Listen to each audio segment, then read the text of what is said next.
नमस्ते। हाँ जी, नमस्ते भैया। जैसे मैंने ये एक भेजा था आपको, उसमें ऐसे ये था कि जो धरती उपजाऊ होती है, उस पर फल-फूल लगते हैं बराबर है। और हमें अपने मूल स्वरूप में स्थित होने के लिए अपने आप को उपजाऊ बनाना है। अपने आप को उपजाऊ बनाना है अपने मूल स्वरूप में स्थित होने के लिए। इसके लिए हमें अपने संस्कारों पर काम करना होगा। उसे हम बीज रूप भी कह सकते हैं। हाँ, जब हम अपनी बीज रूप पर काम करते हैं तो उस विशालता का अनुभव होता है। यहाँ पे हम जो मनुष्य हैं वो संस्कारों के आधार पर बंजर कहलाए जाएंगे। जैसे धरती तो पता चल जाती है कि यहाँ पे फल फूल नहीं उगे, तो ये धरती बंजर है। बर और अगर जो मनुष्य हैं वो अपने संस्कारों के बेस पे अगर किसी कोई कामी है, क्रोधी है, लोभी है, तो वो अपने संस्कारों के बेस पे बंजर कहलाएगा। हुँ, ये बात ठीक है। हाँ, तो अगर वो अपनी वृत्तियों को मतलब अपनी आदतों को नहीं सुधारता, तो वो योग्य नहीं बनता, अर्थात पूज्य नहीं बनता। हुँ, जो हमें योग्य बनने के लिए तो हमें योग्य बनने के लिए हर क्षण, हर पल अपने ऊपर ध्यान देना है। एक भी बराबर। एक्ट या विचार बिना होश के ना जाए। तो जब ये करेंगे तो ही आत्म अनुभूति होगी। एग्ज़ैक्टली। तो देखो कैसा है कि ज़मीन अगर उपजाऊ है, तो उपजाऊ बनानी पड़ती है ना, खेत ठीक ढंग से, है ना? खाद है, पानी है, ये सारा कुछ बराबर एकदम उपजाऊ बनाना पड़ता है। ज़रूरी नहीं है कि सब ज़मीन उपजाऊ है ना? लेकिन उसको अगर उसमें ठीक तरह से उसका मावजत करें तो वो उपजाऊ बन जाती है। उस पर जो बीज पड़ते हैं, तो फिर अच्छी तरह से वो उसका फसल आता है।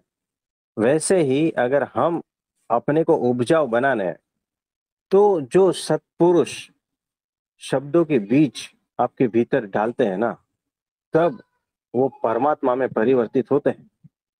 तब आपके भीतर से वो परमात्मा की फसल अच्छी तरह से खिलती है। आप समझे? जी, हाँ जी। हाँ, तो ऐसा ही है।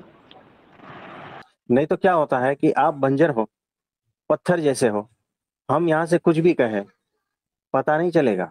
यानी कि हमने जो बीज पत्थर पर डाला, यानी डामर की सड़क पर डाला, ऐसा होता है, नष्ट हो जाता है। आप समझे? हाँ जी, हाँ जी। हाँ, तो ऐसा। जैसे ये तो फिर ये जो संस्कार या ये वृत्तियाँ हैं ये बार-बार जन्म ले रही हैं, तो इसके के लिए जो सत्संग है वो तेल का काम कर रहा है। तेल हाँ जी। और ये चीज़ है जो ऐसे जैसे हम सुनते जाएँगे, हम स्वच्छ होते जाएँगे, है ना? तो हाँ जी, ये चीज़ एग्ज़ैक्टली वैसा ही है कि जैसे-जैसे आप सुनते जाओगे, वैसे-वैसे आपके भीतर के जो कुसंस्कार है ना, और जो कुबुद्धि है, और जो क्या कहते हैं, कुमान्यताएँ हैं, ये सारा टूटता जाएगा और आप प्योर होते जाओगे। भीतर के आवरण हटते जाएँगे, तो सत्संग से ही होगा। तो जैसे-जैसे सुनते जाओगे, वैसे-वैसे वो ज़मीन उपजाऊ होती जाएगी, है ना? तब जाके है ना एंड में एक कार्य ऐसा होता है, जो सत्पुरुष जो अंतिम चीज़ होती है ना, आपके भीतर वो परमात्मा को प्रकट करवा देता है। वो पर फूल खिल जैसे जाता है। हाँ, जैसे यहाँ पर ये कह देते हैं जैसे मान लो हमारे घर के सामने ना एक प्लाट खाली है, तो उस हाँ, पे ना कितनी बार उस जगह के पेड़ काट गए हैं, पर वो फिर हुँ, बार-बार उग जाते हैं, क्योंकि हाँ, धरती पर बीज पड़ा हुआ है। बराबर। तो जब तक हमारी आदतें नहीं सुधरती तो जन्म-मरण के चक्कर में हम आते रहेंगे।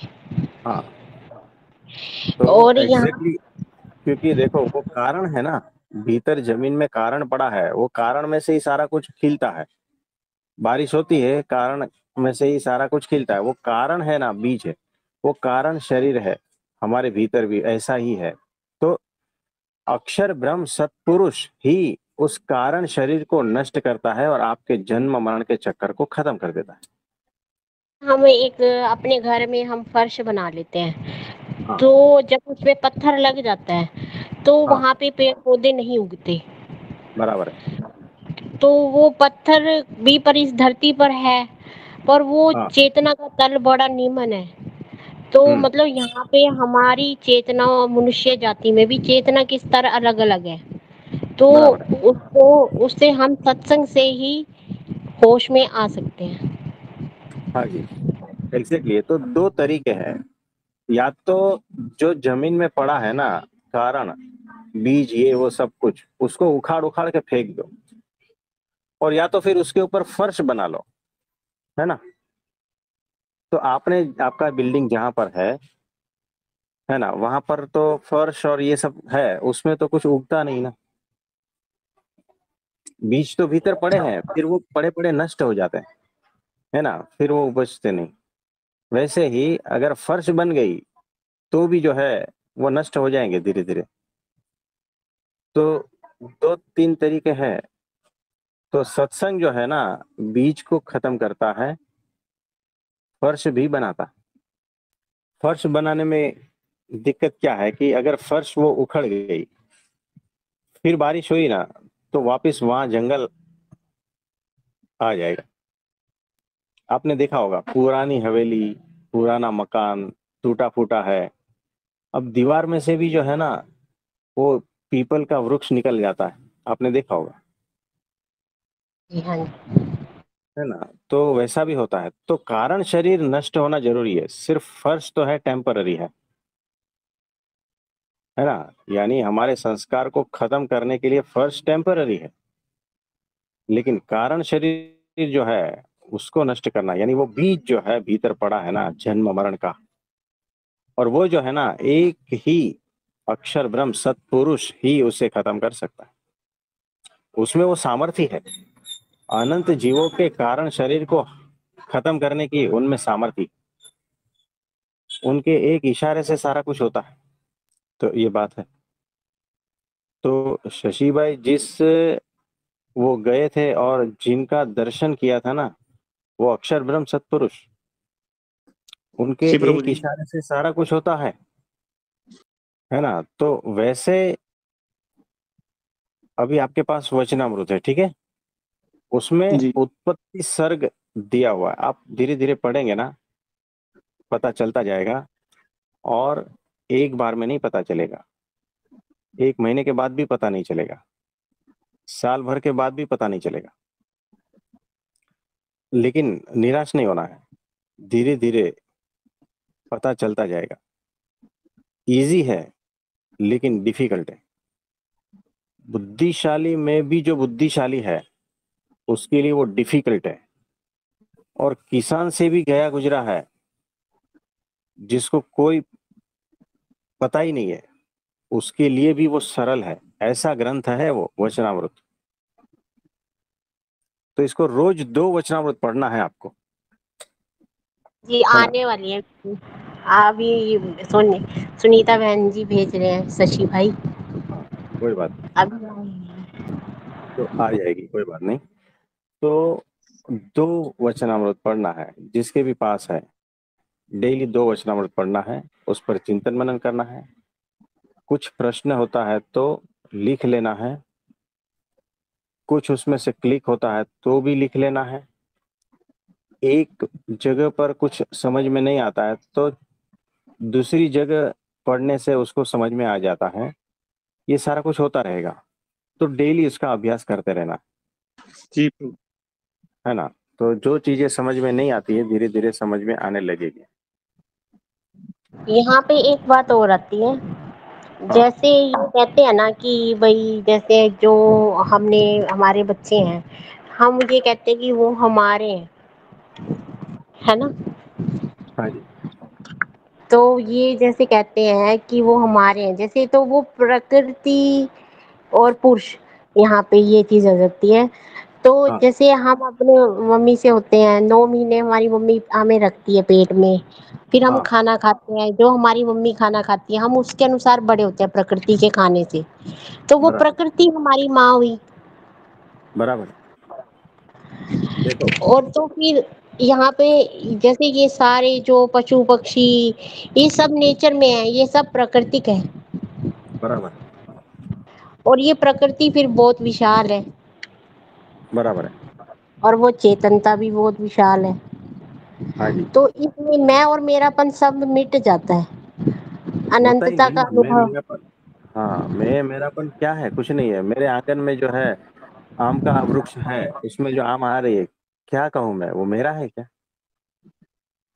आम का वृक्ष बोलता है नहीं ये तो मेरा है। जमीन बोलती है नहीं ये मेरा है।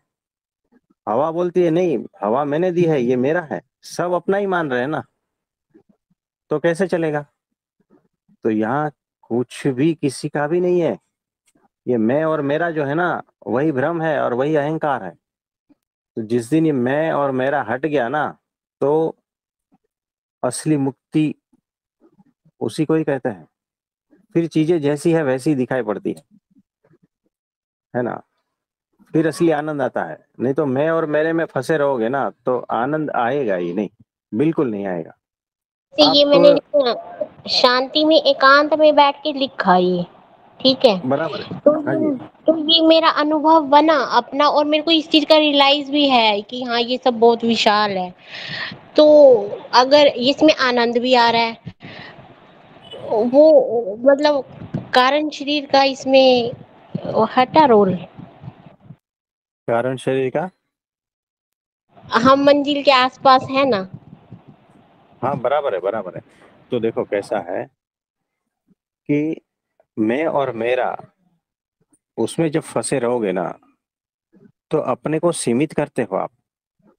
यानी आप कहो कि ये हवा मेरी, तो कैसा होगा?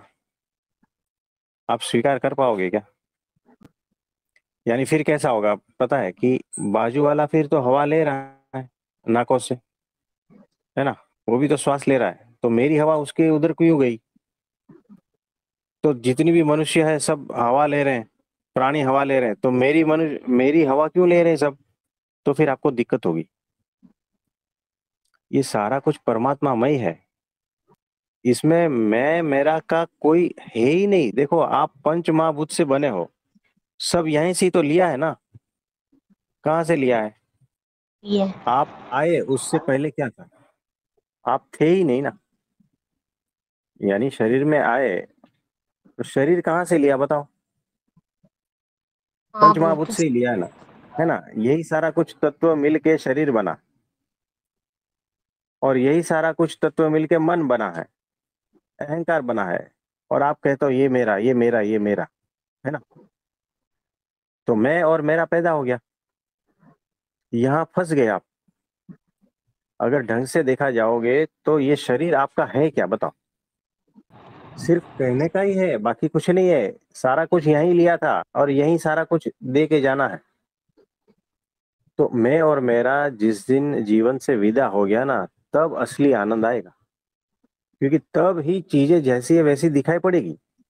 तो आप जिस डायरेक्शन में सोच रहे हो, सही सोच रहे हो। इसमें और गहनता से उतरना है आपको, है ना? तब जाके और चीजें और परतें खुलती जाएगी, और रहस्य खुलता जाएगा, है ना? और वो अनुभूति होती जाएगी स्व तत्व की। तो आपको बहुत बहुत आशीर्वाद है। ठीक है। तो शशि भाई, जी प्रभु जी। तो हमारे पास अभी थोड़ी देर पहले पेशेंट आया था। वो बोल रहा था मुझे चक्कर आ रहे हैं। जी प्रभु जी। तो थोड़ी देर पहले जो पेशेंट आया था उसको चक्कर आ रहा था। तो इस पर कुछ बताएंगे आप? प्रभु जी, इसमें हाँ। क्या हम क्या, इसमें तो सर प्रभु जी डायग्नोज करना पड़ेगा कि भी अनेक कारणों से चक्कर आ सकते हैं जी। हाँ वो तो बता है, लेकिन देखो कभी कभी हमारे पास ऐसे क्वेश्चन आ जाते हैं, तो लोग पूछते हैं, अध्यात्म में इस प्रकार के प्रश्न भी पूछते हैं कि अब क्या करें बताओ। तो होता है ऐसा। तो मुझे एक बात बताओ, जब चक्कर आते हैं तो घूमता है ना कुछ, जी। गोल गोल फिरता है, ठीक है? अब इसमें एक तो होता है कि मैं गोल गोल घूम रहा हूं, है ना? और दूसरा जी। एक होता है कि मैं तो स्थिर हूं, बाकी सारा गोल गोल घूम रहा है, उसको भी तो चक्कर कहते हैं। हाँ जी प्रभु जी। यानी एक होता है मैं घूम रहा हूं, बाकी सब स्थिर है, और दूसरा चक्कर ऐसा होता है कि मैं तो स्थिर हूं, बाकी सारा घूम रहा है। दोनों चक्कर ही है जी है ना? प्रभु जी। इसके बारे में कुछ कहना चाहोगे? कैसा है? मैं ठीक हूं, बाकी सारा घूम रहा है, यानी गड़बड़ी बाकी में है ना? जी। यानी मैं ठीक हूं, बाकी सारे गलत हैं, तकलीफ बाकी सारे में है, दोष बाकी सारे में है। ये एक प्रकार का चक्कर हो गया। दूसरा चक्कर ये होता है कि मैं ही गलत हूं, बाकी सारे सही है ना? जी। और ये दोनों पेशेंट बन के आते हैं, यानी यहां पर जो है दोनों गलत ही है, क्योंकि दोनों को इलाज की जरूरत है। और जब इलाज हो जाता है ना, तो फिर क्या कहता है? तू भी सही है, मैं भी सही हूं, सब कुछ सही है, चीजें जी। जैसी है वैसी ही है। यही होता है ना? जी प्रभु जी। तो ऐसा है, तो अपने को ना इतना नीच समझो, है ना? क्योंकि परमात्मा से जुड़े हो ना, तो आप नीच हो ही नहीं। यानी चक्कर सिर्फ मुझ में है ऐसा नहीं। ठीक है, बीमार हो, इलाज की जरूरत है ना? और चक्कर सिर्फ सामने में है, दोष सिर्फ सामने वाले में है, ऐसा भी नहीं, तो भी इलाज की जरूरत है। तो दोनों की इलाज की जरूरत है। और इलाज की तब तक जरूरत है जब तक वो हेल्थ ना आ जाए। और हेल्थ क्या है? स्व में स्थिरता, स्वस्थ, उसी को ही तो स्वस्थ कहते हैं ना, स्वास्थ्य उसी को ही जी। कहते हैं। तो जी स्व प्रभु में जी। जब स्थित होते हो, आत्मा में स्थित होते हो, तब चीजें जैसी है वैसी दिखाई देगी, है ना?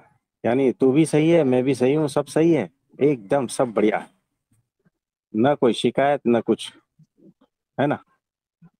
तो तब जाके चीजें जैसी है वैसी दिखाई देगी, बिना चक्कर की।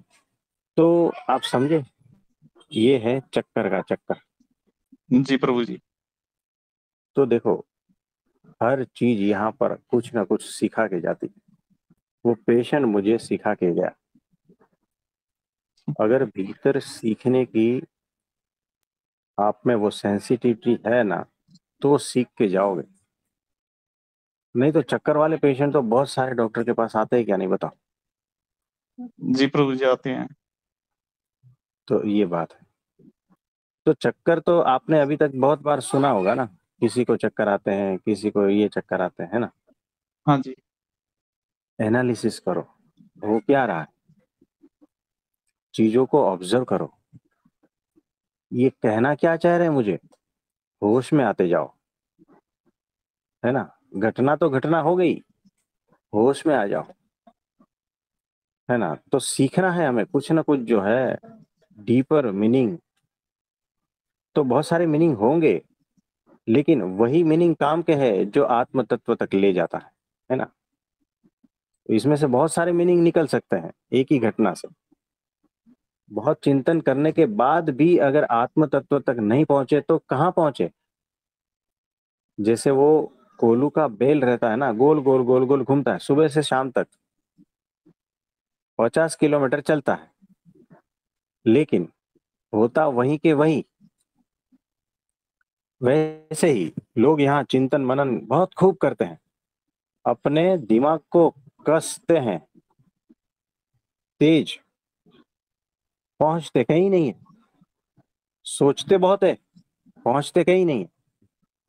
तो राइट डायरेक्शन में सोचना है, चिंतन मनन करना है, और सही जगह पर पहुंचना है उससे। नहीं तो वहीं के वहीं रहोगे, माया के माया में। कितना भी चिंतन मनन कर लो, अगर आपकी दिशा सही नहीं है ना, पहुंचोगे कहीं नहीं। आप समझे? जी प्रभु जी। तो ये बात है। कुछ पूछना चाहते हो? नहीं प्रभु जी, क्वेश्चन नहीं है इसमें कुछ भी। तो आजकल बहुत आनंद आ रहा है जी। है ना, क्योंकि हमसे जुड़े कुछ कुछ लोग हैं ना, बहुत आनंदित है, इसलिए हमें बहुत आनंद आ रहा है। कुछ कुछ लोग जो हमसे जुड़े हैं वो सुधर रहे हैं, इसीलिए हमें आनंद आ रहा है। कुछ कुछ लोग जो हमसे जुड़े हैं उनके दोष हट रहे हैं, वो प्रयत्न कर रहे हैं ईमानदारी पूर्वक, इसीलिए हमें आनंद आ रहा है। तो एक बात याद रखना, अक्षर ब्रह्म सत्पुरुष का जो आनंद है ना, वो आप सब हो, उनके भक्त हैं। वो उनके दुख से दुखी है, उनके सुख से सुखी है। जैसे जैसे आप निर्दोष होते जाते हो ना, वो आनंद में आते जाते हैं। यानी प्रकृति खिलती जाती है, सारा कुछ खिलता जाता है। आपका बगीचा सूखा सूखा रहेगा ना, तो आपको आनंद नहीं आएगा। आपका बगीचा हरा भरा रहेगा, सुगंधित पुष्पों से हरा भरा, लबालब, तो आप भी आनंदित होते हो क्या, नहीं बताओ। जी प्रभु जी, सही है जी। तो हमसे जो जो जुड़े हैं ना, वो सब खिल रहे हैं, इसीलिए हमें अत्यंत आनंद होता है। तो ये हकीकत। जी प्रभु जी। तो आज के लिए इतना ठीक है। जी प्रभु जी। तो आप सभी को मेरा नमस्ते, प्रणाम।